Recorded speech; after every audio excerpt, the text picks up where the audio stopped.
আমরা এতক্ষণ MySQL এর অনেক গুরুত্বপূর্ণ এবং জটিল বিষয় রপ্ত করেছি।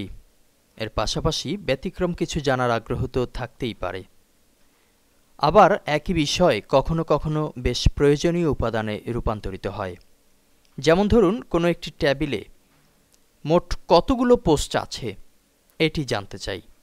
সত্যি কথা বলতে যতক্ষণ জানি না ঠিক ততক্ষণ মনে হয় এটি একটি ম্যাজিক, আর শেখার পরে মনে হবে অতি সাধারণ। পূর্বের লেসনে আমরা গ্রুপ বাই সম্পর্কে জেনেছি, যেখান থেকে আমরা কোনো ব্লগের কোন ক্যাটাগরিতে কতগুলো পোস্ট আছে তার কাউন্ট করতে পেরেছি। এ পর্যায়ে আমরা একটি টেবিলে বিদ্যমান কোনো আলাদা ক্যাটাগরি নয়, টোটাল কাউন্টের পরিমাণ, টোটাল পোস্টের পরিমাণ জানব। বিষয়টি করার জন্য আমাদেরকে যেতে হবে ম্যাক্রোমিডিয়া ড্রিমওয়েভারে। এখানে আমরা count_rows.php নামে একটি ফাইল সেভ করে নিয়েছি এবং বেসিক যে কোডগুলো ডাটাবেস সিলেক্ট পর্যন্ত সেটি করা হয়েছে। আমরা যদি আমাদের ডাটাবেসকে লক্ষ্য করি তাহলে এই মুহূর্তে এখানে আইডি হিসেব করলে 4টি পোস্ট বিদ্যমান আছে। এই 4টি পোস্ট বিভিন্ন টাইপ কিংবা ক্যাটাগরিতে থাকতে পারে, কিন্তু টোটাল পোস্ট সংখ্যা হচ্ছে 4।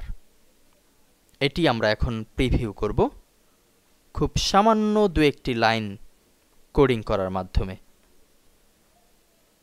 শুরুতেই বলে নিচ্ছি, এখানে টোটাল রো এর পরিমাণ কাউন্ট করা আর টোটাল পোস্ট কাউন্ট করা কিন্তু একই বিষয় হয়ে দাঁড়াবে। আমরা ম্যাক্রোমিডিয়া ড্রিমওয়েভারে এ পর্যায়ে আগের মতোই variable result equal to MySQL underscore query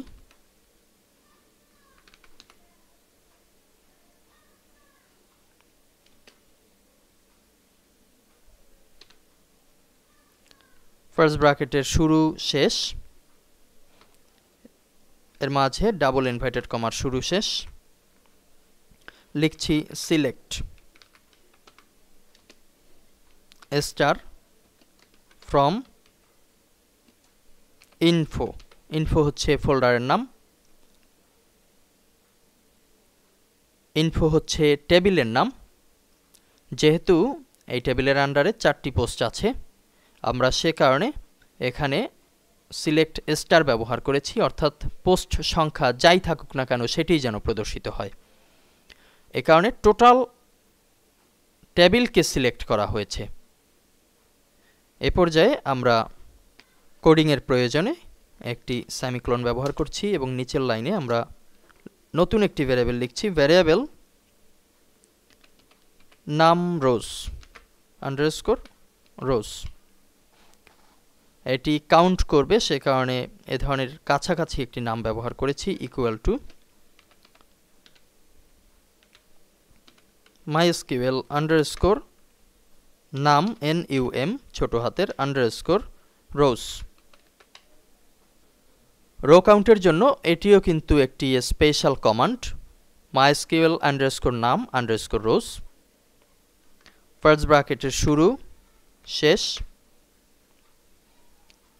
সবশেষে সেমিকোলন, এবং ফার্স্ট ব্র্যাকেটের মাঝে যে স্থান থেকে কাউন্ট করবে সেটি হচ্ছে ভ্যারিয়েবল রেজাল্ট। এটি কপি করে কিংবা লিখে দিলেও চলতো, পেস্ট করছি। নিচের লাইনে যে রেজাল্ট পাওয়া যাবে সেটি ইকো করব, ইকো ডাবল ইনভার্টেড কমার শুরু শেষ সবশেষে সেমিকোলন, ডাবল ইনভার্টেড কমার মাঝে লিখে দিচ্ছি দেয়ার আর কতগুলো পোস্ট। উপর থেকে ভ্যারিয়েবলের নামকরণ দিয়ে দিতে হবে। এখানে থাকবে পোস্টের কাউন্ট,